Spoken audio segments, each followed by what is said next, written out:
Assalamualaikum warahmatullahi wabarakatuh. Apa kabarnya teman-teman? Balik lagi di kajian online.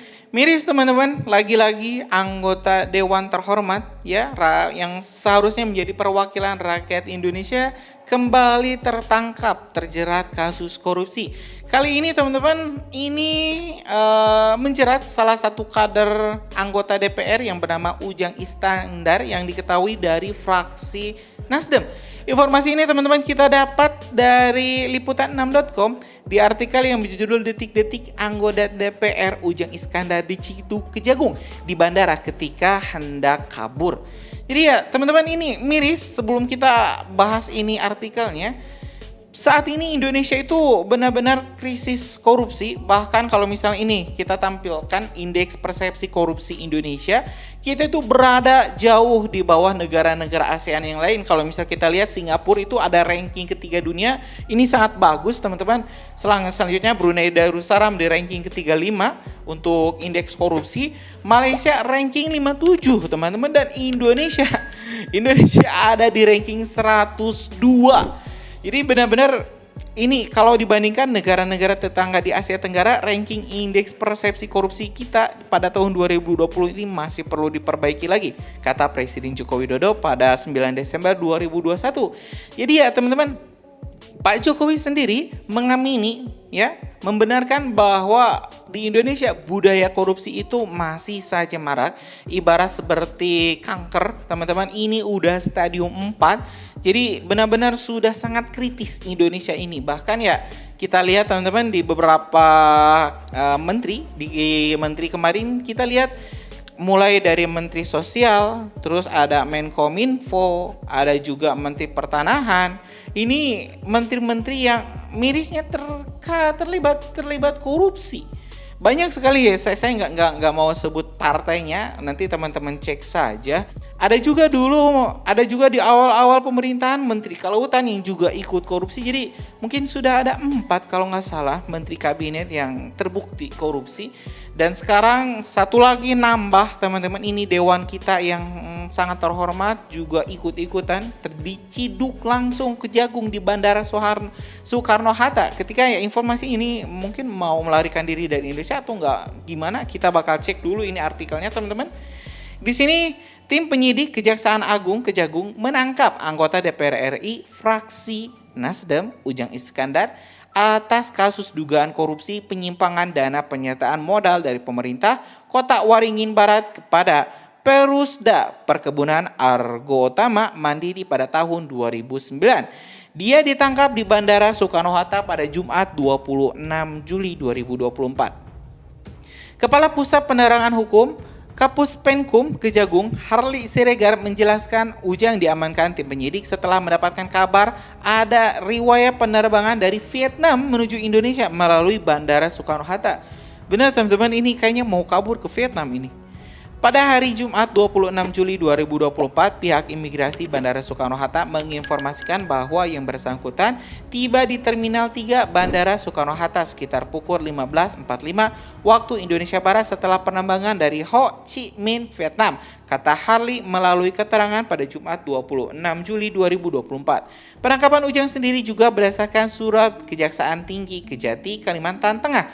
Dari surat itu juga rupanya anggota Dewan Fraksi Nasdem itu rupanya sempat dilakukan pencegahan ke luar negeri tetapi gagal. Surat pemanggilan juga sempat dilayangkan tetapi Ujang malah tidak berkenan hadir. Jaksa penyidik telah melakukan pemanggilan secara patut kepada UI untuk diminta keterangan sebagai saksi, namun yang bersangkutan tidak pernah datang atau hadir, lugas Harli.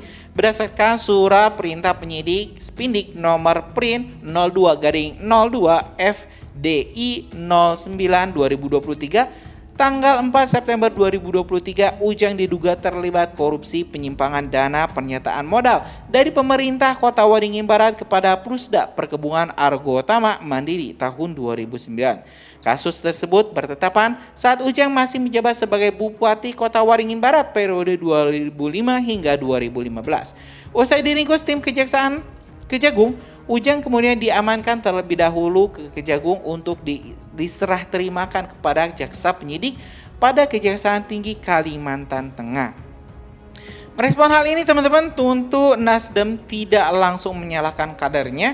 Di sini ada Sahroni, Bendahara Umum Partai Nasdem, yang mengaku terkejut baru mengetahui informasi terkait anggota DPR RI fraksi Nasdem Ujang Iskandar yang ditangkap oleh Kejagung terkait dugaan korupsi. Dia menyebut kaget atas informasi tersebut. Saya baru tahu loh, malah ini kaget saya, kata Sahroni saat dikonfirmasi pada Jumat 26 Juli 2024. Dia menyebut Partai Nasdem akan mencari tahu terkait penangkapan tersebut. Sahroni juga akan melaporkan terlebih dahulu kepada Ketua Umum Partai Nasdem Surya Paloh. Saya cari informasi dahulu ya, dan saya laporkan dahulu ya kepada Pak Kepala Umum, Ketua Umum, ungkap dia.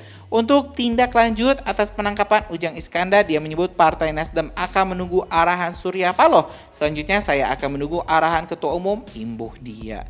Ya teman-teman, barusan kita telah menyimak ini informasinya. Ternyata kasus korupsi ini berlangsung pada tahun 2009 dan sekarang sudah 2024, miris teman-teman, 13 tahun kasus ini tidak terungkap ke publik, tidak bisa diungkapkan, dan baru pada tahun 2024 baru bisa ini dilakukan penangkapan atas nama Ujang Iskandar ini. Ini Kejagung ini telah melayangkan surat pemeriksaan atau keterangan yang diminta untuk hadir, dimintai keterangannya, tapi ya anggota DPR kita mungkin tidak pernah menanggapinya karena waktu itu mungkin Nasdem juga masih berada di pemerintahan. Ya selama 9 tahun terakhir Nasdem masih kuat bersama pemerintah. Jadi cukup sulit untuk Kejagung untuk menyiduknya, dan tapi setelah Nasdem keluar dari pemerintah ya mungkin nggak ada lagi backing-backingnya. Saya nggak tahu bagaimana kronologisnya. Yang jelas satu lagi teman-teman, anggota DPR kita berhasil ya mengharumkan nama bangsa kita. Kita nggak tahu juga itu terlibat atau tidak. Yang jelas mudah-mudahan Indonesia bisa memperbaiki persepsi, indeks persepsi korupsinya. Janganlah nanti di era Pak Prabowo Indonesia masih ranking 100 lebih. Mudah-mudahan nanti bisa menyaingi Singapura. Kita ranking 3 terbaik ya, mungkin ranking 4 atau 5 ya nggak apa-apa lah. Yang jelas mudah-mudahan ini korupsi bisa segera diberantas. Kita dukung terus KPK, kepolisian, kejaksaan untuk memberantas para anggota dewan, para pejabat-pejabat tinggi yang jelas-jelas merugikan rakyat Indonesia dengan mencuri uang rakyat, mencuri uang negara. Terima kasih teman-teman telah menyimak video informasi dari Kajian Online. Kita bakal upload video-video menarik lainnya di Kajian Online. Kalian itu subscribe dan nyalakan lonceng notifikasinya biar teman-teman gak ketinggal informasi menarik lainnya di Kajian Online. Assalamualaikum warahmatullahi wabarakatuh.